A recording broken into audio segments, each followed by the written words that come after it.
All right, well, we're kicking off the year with a brand new collection of talks, okay? And this is called Spiritual Foundations.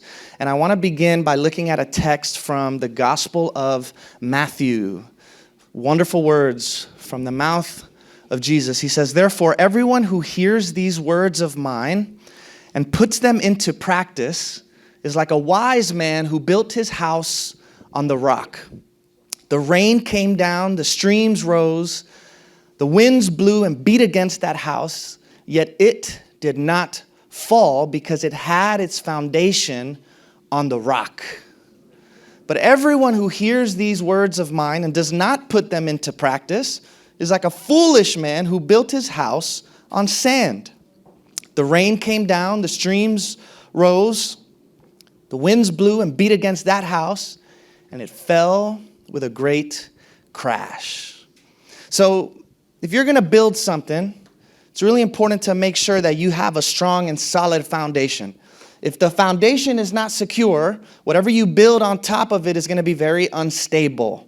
But if the foundation itself is strong and stable and secure, then what you build on top of that will also be able to withstand whatever conditions it may be exposed to.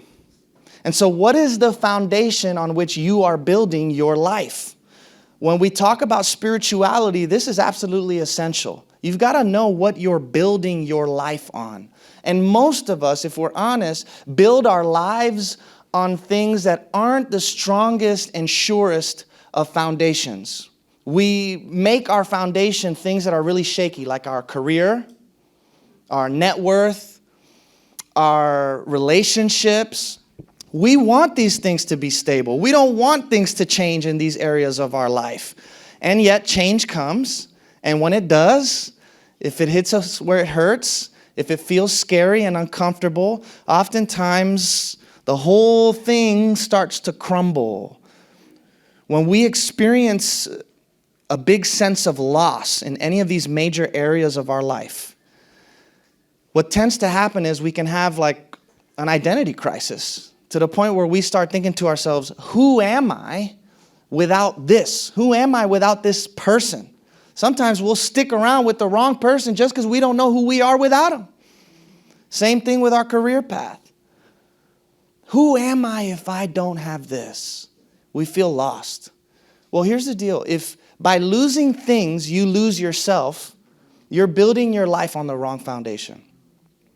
Sometimes it takes everything in your life being shaken up totally and completely for you to find that which is unshakable within you.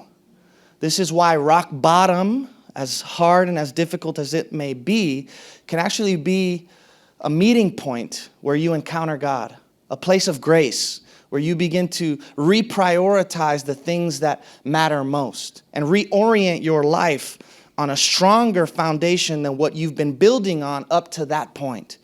Look at what the scriptures say in the book of Hebrews. We should be grateful that we were given a kingdom that cannot be shaken. The presence of God in you, the unshakable, immovable presence of God in you. There is an aspect and a dimension of your being that is unshakable. It is immovable. And so in order to have a strong foundation, you need to know who you are. And listen to me, in a world where people will constantly misjudge you, mischaracterize you, misunderstand you, it is very, very important for you to know who you are. For you to be able to deal with all that stuff and still say, your opinion of me does not change who I am. Your assumptions about me do not define my character. You may be limiting me to a mistake that I made, but that's not who I am. That makes you a very powerful person and individual, and you need that kind of resolve. You need that kind of fortitude to be able to sustain what life throws your way, because I don't care how good of a human being you may be, there will always be people who don't like you and have something to say about you, even when you're trying to show and do the most that you can to prove that you're not the things that you've done. Sometimes you haven't even done nothing, but people just have something to say. So you've got to have a sturdy foundation, and it starts by knowing who you are. Do you know who you are? And I don't just mean who you are on the surface level. Do you know who you are at your core? Okay, the surface you is your personality, your ego, your mental conditioning, your belief systems. It's the story you tell yourself about you. And that's always changing. So it's not very sturdy and strong and stable, the surface you. It's an important part of who you are, but it's not who you really are. Who you are at your core, that's your soul. And I love what the Catholic theologian Teilhard de Chardin says. We are not human beings having a spiritual experience. We are spiritual beings having a human experience. Two different frameworks for living, two different modes of operation, two different ways of understanding who you are as a human being. You are not a human being having a spiritual experience. You are actually a spiritual being. That is who you really are at your core, and you're having a human experience. But the human element of all of this is somewhat secondary to the divine element of this, which is the essence of who you are. Some teachers have referred to this as awareness, consciousness. Some people refer to it as the witness or the observer. So in Eastern spiritual traditions, a lot of the sages and mystics would speak of this practice of self-inquiry. And what that means and what that involves is constantly meditating on and reflecting on the question, who am I? And the whole point is to not have an answer, to leave it as a question. Who am I? In order to know who you are, you first have to know who you are not. I am not my thoughts. I am not my body. I am not my net worth. I am not the roles that I play in life. Who am I beyond all of these things? When you get in touch with that aspect of your existence, that's when you begin to ground yourself on an unshakable foundation. One of my favorite modern day spiritual teachers is a man by the name of Eckhart Tolle. Anybody ever heard of Eckhart Tolle? Really, really fascinating individual. And he tells his story of spiritual awakening. And as he shares this story, he talks about the fact that for a while he was very depressed to the point where he really wanted to just give up on life. And one day he was sitting out on a park bench and the thought came to him, I can't live with myself any longer. And when that thought appeared in his mind, something happened. It was like a light bulb turned on within him. And he said, wait a second, am I one or am I two? Because for me to say I can't live with myself would imply that there are two of me. There's the I that cannot live with myself. And then he thought to himself, what if only one of these is real? And he points to that moment of realization as the moment where he was able to recognize what some have called the deep I, the real you, the soul, the spirit, your spiritual essence, awareness, consciousness, the witness, the observer, whatever you want to call it. But it is who you are at your core. Look at what this teacher says, Ramana Maharshi.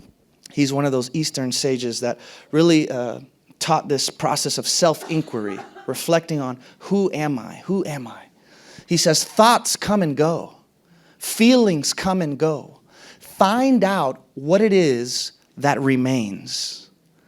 We may have to chew on that for a little while before we get it.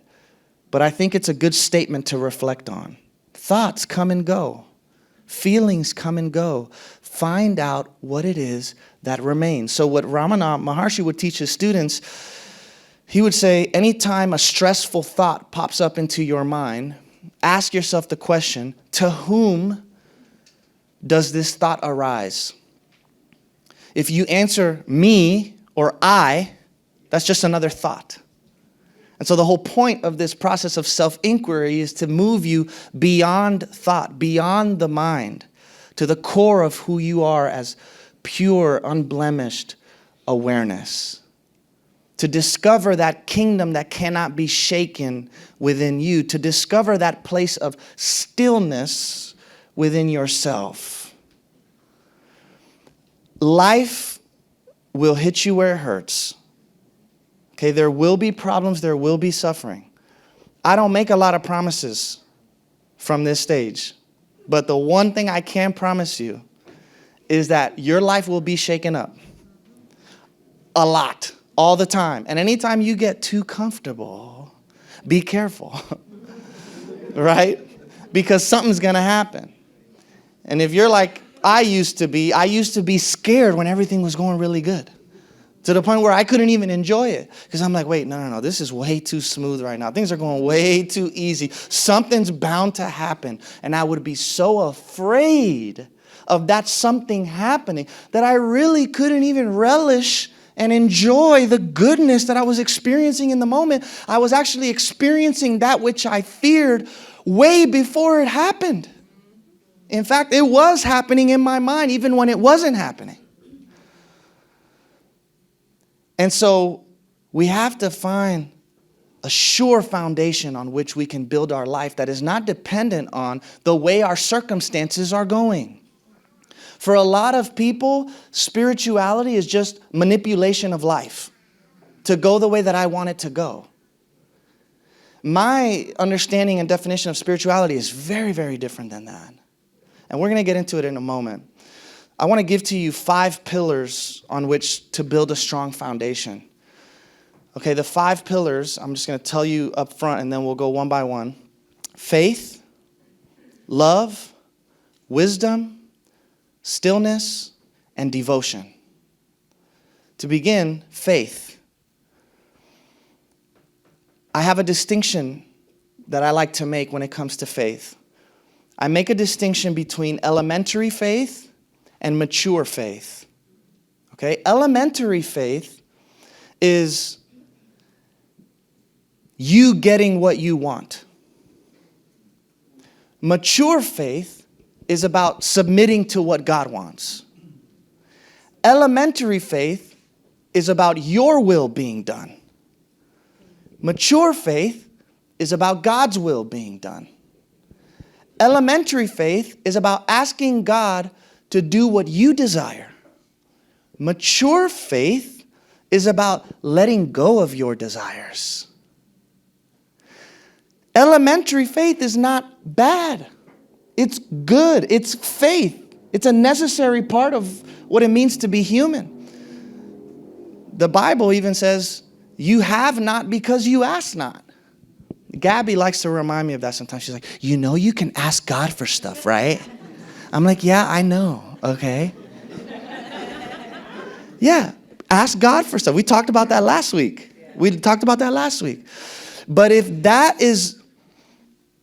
that's all you have when it comes to faith, if your faith doesn't have more depth than that, you're setting yourself up for disappointment because it doesn't always work out that way. And sometimes you can ask and you can plead and you can believe and you can think in your mind that it's already done and that it's coming to you. And sometimes it'll happen.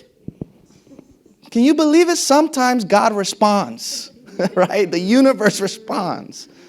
And sometimes it doesn't. Would you look at that? Right? Well, when it doesn't happen, what happens to you and your faith and your spirituality? So all I'm trying to do is set you up in such a way that you can weather unanswered prayers.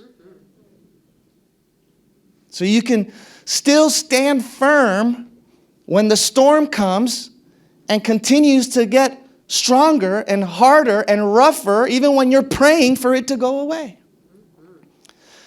Elementary faith, step 1. Mature faith, step 2. I define faith as trusting in the way things are. That is my definition of faith. Trusting in the way things are. Another definition of faith that I like is the feeling of absolute dependence on God. And I want to emphasize the word feeling. Okay, it's not a head thing. It's a heart thing. It's the feeling of absolute dependence on God. It's like I'm in a lazy river, just kind of floating, letting it take me where it will. I'm not going against the current.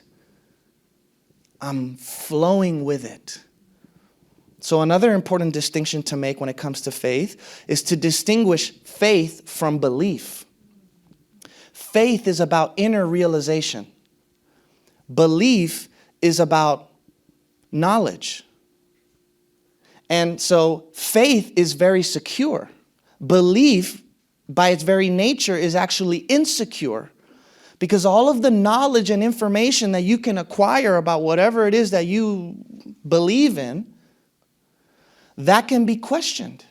That can be challenged. That can be debated. That can be disproved. I mean, you can find research that proves whatever you want to believe, literally. Especially in this day and age. In any area of life, any domain of life, you can find research that supports what you believe. So I don't even care about that anymore. Because this person who's so smart and has 5 PhDs says, you shouldn't eat meat, right? Or something stupid, whatever. And the other person says, no, all I eat is meat. And that's the best diet that you can have. You know, the stupid things that we argue and fight about, right? Even though food is important, it's not stupid, but you understand what I'm saying. It's just an example, right? Yeah. But there's, you know, you can have research that proves whatever you want. And if your relationship with God is built on research, I mean, that's why I have a problem sometimes with like my Christian background and upbringing where our whole faith was dependent on something called apologetics. We have to prove that the faith is true. So let me show you why historically everything in the Bible literally happened the way that it says. Here is the historical proof and evidence that Jesus rose from the dead. Indisputable evidence. Well. All right. And then that's what happened to me when my research in the field of science started to contradict my research in the field of biblical studies. What's happening? What's real? What's not real? Faith is not about information. It's about inner realization. It is something that you get from your direct experience of the divine. And nobody can take your direct experience away from you. So that is why I always point you back to your own experience. That is why here at Heartway, I always like to say, you are actually your own teacher. I am here, and our other teachers are here, simply to facilitate a space where you can come to discover for yourself what is right and true. So don't just take what I'm saying as if it is absolutely correct and right. In fact, most of what I say is wrong. You don't like when I say that either, but discover it for yourself. Know it for yourself. The words are just words. You know, the words matter very little. The words are just a vehicle to get you to the direct experience of the unshakable presence of the divine within you, which is beyond words. That's why the mystics have said love is the language of God. Silence is the language of God. Everything else is poor translation. So that's my little spiel about faith. Let's move on. Okay. The next one is love. The next one is love. This is a pillar you want to build your life on, everybody. Love. Love is the strongest force in the universe, and I wish people really knew and understood that. In our culture, we have been taught to believe that love is weak. No. Love is as strong as you can get when you really embody love and live in love, because love is able to take whatever you throw at it and absorb it while remaining completely and totally what it is. So you can hurl insults and criticisms, and you can be disrespectful and unkind to somebody who is loving. And what that somebody will do is take what you're giving to them and recycle it into forgiveness and mercy and compassion and empathy while remaining completely and totally rooted in a state of peace and harmony with what is. It doesn't get more powerful than that, everybody. When you're not shaken by the things that other people say or think about you, when you're not walking in love, what happens is you begin to lose yourself in your emotional reactivity.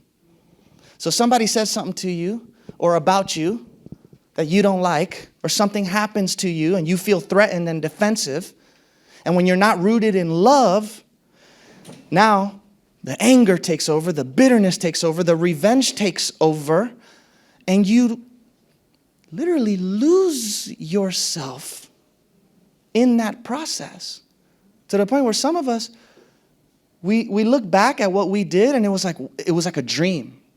Wait, I was almost unrecognizable. I don't even recognize myself there. So sometimes when we do stupid things and then we apologize, we'll say things like, that's not me. That wasn't me. And it literally wasn't you. Like you got taken over by an energy. Right? So love keeps you so rooted and grounded in truth that you become immovable in the face of all this other stuff. Now, why do that, right? Because if you're dealing with issues in life and somebody hits you, why not hit back? Because hitting back kind of feels good a little bit, sort of. But love actually feels better, at least in my experience. Love feels better. For me not to have to defend myself and let my life speak for itself. That's it. I don't have to do much. The truth will always prevail. The truth will always unveil itself. And if other people want to believe the lies, then they can believe the lies. But I'm okay either way. It's not going to change who I am. So when I walk in love, I don't have to live in regret. Because I'm not doing a bunch of things out of my defensiveness or emotional reactivity that's going to cause me to feel like, oh my gosh, I made a really big mistake.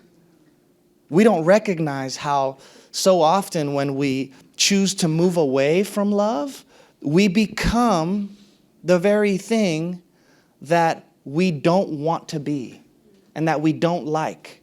We become like our enemies. The very thing that you say you hate and despise, you actually become it without knowing it when you move out of love into vengeance, into bitterness, into anger. Keep yourself rooted and established in love. When love governs your mind and when love is your guide, you literally cannot do anything wrong. This is why in the New Testament, St. Paul actually says the only law that we need to live by is love. That's literally what he says several times in the New Testament. The only law is love. We don't need rules when you have love. When you live in love, you're totally free. No rules. How awesome is that? You don't need rules, which means there's no more guilt and there's no more shame, because I just live from this ethic of do no harm. If your ethic in life is love all, do no harm either to self or others, you're totally free to do anything and everything you please. St. Augustine put it like this: love God and do whatever you please. It's as simple as that. Love God and do whatever you please. What do you mean do whatever you please, Danny? You can't just tell people to do whatever they want. Yes, I can if they love God. Because when someone loves and is remaining rooted and grounded in love, then what they want is what God wants. What you desire is what God desires. And so whichever way you move, you're moving in harmony with God because you're walking in love. I love this quote from Ram Dass, another modern day spiritual teacher who passed away several years ago, who has deeply influenced me. And there's a documentary that I think they made of him either on Netflix or Amazon that's really good, that I recommend to you guys. So just Google his name and watch it. But he says, I hang out with God in my heart and I love everything in the universe. That's all I do all day. What a life. But that sounds really great to me. So whoever wants to join in, this is what I want to do. Literally, like I'm just hanging out with God in my heart. That's right. You see me walking the halls, that's it. That's what I'm doing secretly. You didn't even know. Hang out with God in my heart. Love everything in the universe. That's all there is to do. Okay, next up, we got faith. We got love. The next one's very important is wisdom. And the Jewish scriptures, the Hebrew scriptures, man, they're filled with this wisdom literature. I love to eat up the wisdom literature. Psalms, Proverbs, Job, Ecclesiastes. There's also other wisdom books that didn't make it into the Bible. I don't know why not, because somebody said we don't want it in there, but they're actually really good. And I love to eat them up. They're like these little proverbs, that teach you how to live life. And one of the things that you'll read in the Hebrew scriptures over and over again is wisdom is the principal thing. If you're going to chase after anything in life, chase after wisdom. Chase after understanding. Wisdom is more valuable than all the riches in the world. Wisdom is more valuable than gold. And when you find wisdom, it protects you. It guards you from suffering. Ironically, the only way to actually attain wisdom is through suffering. But once you get wisdom from your suffering, you can avoid a lot more of the same suffering in the future. You'll still suffer. It'll be new suffering, though, and new lessons. But I don't want to suffer like the same thing all the time. You know what I mean? If I'm going to suffer, give me something new to deal with and learn, God. You know what I'm saying? So, I'm sorry. There's no way around the suffering part. But there's always little nuggets that God is leaving for you, little breadcrumbs in all of your life experiences. And if you're paying attention, there's nuggets of gold in there, wisdom that can really change your perspective, change the way that you're living.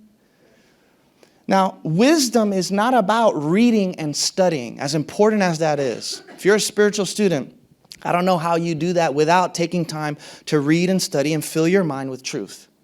But wisdom isn't really about reading and studying.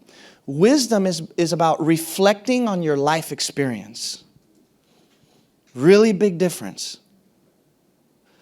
Wisdom is not about accumulating knowledge. It's about utilizing knowledge to navigate the complexities of life. Knowledge will make you smart. But you can be really smart and unwise. You can be very intellectual and foolish. And you can be very simple-minded and very wise. So prioritize the attainment of wisdom. Pay attention to what your life is teaching you. God always comes to you in the form of your life. If you're looking for God, pay attention to what's happening right now in your life, and there you will find God. It's as simple as that. So you build your life on faith, you build your life on love, you build your life on wisdom. The next pillar is stillness. Stillness. My definition of stillness is observing the mind without believing what it tells you. Okay? And this is tying back into what we were talking about when we started. Stillness. Observing the mind without believing what it tells you. What you will begin to notice, what I have noticed, when you sit in stillness and you observe the mind without believing what it tells you, you start to recognize that you are the cause of so much of your own suffering. You suffer because you believe what your thoughts are telling you. So it's important to have this recognition that thoughts come and go, feelings come and go, but there is something that remains. Stillness. Mind is cause. emotions are effect. So what happens to all of us as human beings is we're so used to the stinking thinking that we've been passing around to each other for all of human history. It's just, they call it the collective unconscious. It's like we're born and then we just have all this junk downloaded into our mind. Okay? We believe our limited thoughts, and then the effect that has, the way that shows itself up in our life is with very heavy and burdensome emotions like stress and anxiety and depression and anger. Okay, the way to interrupt that cycle is by getting very, very, very still, observing your thoughts without believing them. And so your emotions are like an alarm clock that can actually reveal to you when you're believing something that is not true. You understand? So when you are feeling a very heavy and burdensome emotion, it's a good thing to begin to reflect on what is it that I am thinking and believing about myself, about life, about other people that may not necessarily be true. And like I always like to say, we're very skeptical of other people. We're rarely skeptical of ourselves. Be so skeptical of yourself. I'm a skeptic through and through. I barely pay attention to anything that my mind tells me. Because if that was the case, I would be waking up every day and like just crying or something. I don't know. Really? I mean, you're just depressed for no reason. Or we're depressed about fake scenarios that we have created in our mind. The mind is a powerful thing. The moment you believe it, it becomes your reality. So here's the practice from the words of a first century Christian monk by the name of Evagrius Ponticus. He says, "Be the doorkeeper of your mind, and do not let any thought come in without questioning it. Question each thought individually. Are you on our side or the side of our foes? And if it is one of ours, it will fill you with tranquility." Faith, love, wisdom, stillness, so important. And the last one is devotion. Devotion. To be devoted to God, to be devoted to the spiritual path. That means everything is your spiritual practice. Everything. It means every encounter that you have with another human being is an encounter that you're having with God.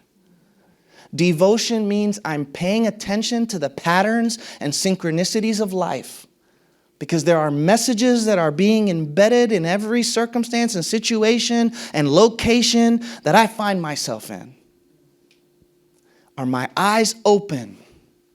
Are my ears listening to what it is that God is communicating to me now in this moment? Devotion also implies discipline. Discipline is not a bad word. There's a military dude, Jocko Willink, who has a book called Discipline Equals Freedom. How does that make sense? I don't know, read the book. But discipline equals freedom. There's something about devotion and discipline. You know, I'm going to make a commitment to, not a guilt trip, but I'm just going to make a commitment to be here every Sunday. Or maybe, hey, look, that may not be your devotion, though. I'm just saying, but for some people, that is a good one. That's a good one. It's not for everybody, okay? I understand. But for some, like for me, I like to make that a practice. Now, granted, there's sometimes I don't even feel like being here, to be honest, but I show up. It's called discipline. And I benefit from it. I'm not going to lie. A couple of weeks ago, I was outside, and worship was going on, and Cliff was at the door. He's like, "How you doing, man?" I'm like, "I'm good, bro. I'm just tired, man. Honestly, I really don't feel like being here." And then, like, a couple seconds later, I, like, course corrected, and I was like, "Nah, but I do want to be here." And Cliff's like, "Hey, man, hey, it's okay for you to not want to be here. I'm like, oh, thank you, yeah. You know? Like, so I get it, you know? Sometimes even I don't want to be here. I have to be here, sort of, you know? But sometimes I don't feel like being here. But there's something about discipline. Okay, and now let's get away from the church on Sunday thing, right? Because that, like I said, that may not be your devotion. But maybe your devotion is, hey, I'm devoting myself to prayer. What does that look like? You know, I'm devoting myself to be a spiritual student, which means even though I'm going to read all these other wonderful books, I'm also going to pick up one that I know is going to help me in my spiritual journey. You know, maybe discipline for you comes in the form of community. Whatever it is that it looks like for you. Maybe, you know, some people are very disciplined with their yoga practice. Maybe you're very disciplined in terms of spending time alone, away from the noise. I'm gonna find a time once a week. In the Hebrew scriptures, they called it the Sabbath. And for them, there's no, you don't mess with that. My boy invited me to his Shabbat dinner a couple weeks ago. They made me wear a yarmulke, everybody. I loved it, though. It was so great. Even though I messed up my hair, it's like I put it on so proudly. I'm one of you.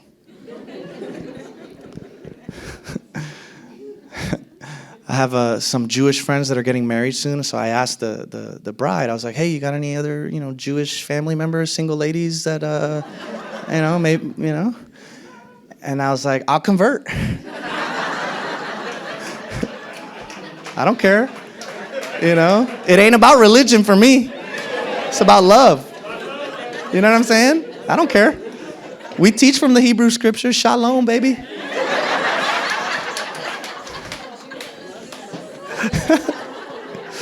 So,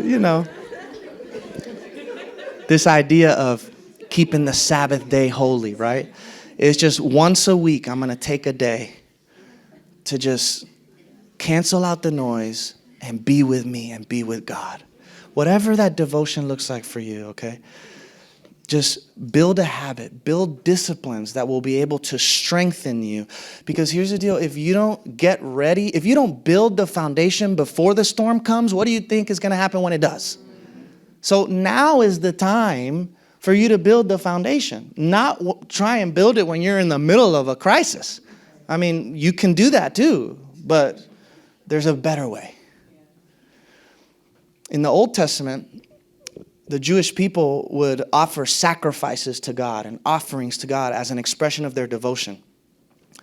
I love that in the New Testament, it teaches that the offering of sacrifices was really just a shadow of the real thing, which is living your life as a sacrifice to God.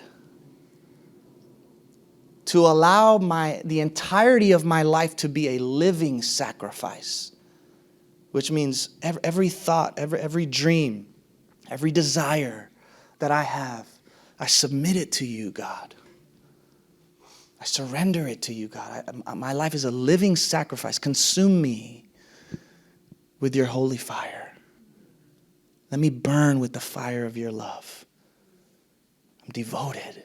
I'm all the way in. All the way in. No ifs, ands, or buts about it. When you live with that kind of devotion, you start to recognize that life isn't really about the stuff that happens to you. It's about what's happening within you. You know what I mean? Like right now, I'm going through a little something, uncertainty, and things are a little shaky in Danny Prada's world because there's an opportunity that I was presented with that has been so good for me, and there have been plans that have been projected for the future, and there's a possibility that all of that can be gone in a moment. That's going to affect me financially. It's going to affect me in terms of just the path that I thought God was carving out for me. And it can be scary. It can be challenging. It can be fearful. It can be difficult. And in my worst moments, I freak out. Oh my gosh, what's going to happen without that paycheck? In my better moments, I thinking to myself, this isn't about the money coming in. This isn't about whether this opportunity remains or not. It's about me learning how to build my life on a sure and strong foundation that can sustain me through all of this stuff that will continue to happen. Right now, for me, it's this situation. Next year is going to be something else. And the year after that, it's going to be something else. So eventually, you just learn how to ride the waves. But the waves are coming, everybody. But if you build your house on a solid rock, solid foundation, you're going to be all right. And if you surround yourself with people who love you and can support you through the process, you're definitely going to be all right. And that's why we're here. Let's pray. God, thank you for being our solid rock, the foundation on which we can build our lives, knowing that whatever it is that may come our way, we will be safe and secure in you as our refuge, as our fortress. Help us to build our life on the pillars of faith and love and wisdom and stillness and devotion. May we come to know who we are beyond our thoughts, beyond our feelings, beyond the mind, beyond the roles that we play. Reveal to us now the unshakable kingdom within us. Remind us that we are one with you, spiritual beings having a human experience. May we be rooted and grounded in the truth of who you are, and may you sustain us through all the storms of life. We welcome and embrace your assistance in this. Amen. All right, everybody. Happy Sunday. Couple weeks before the anniversary. I hope you're inviting people. It's going to be awesome. God bless you. Have a good one.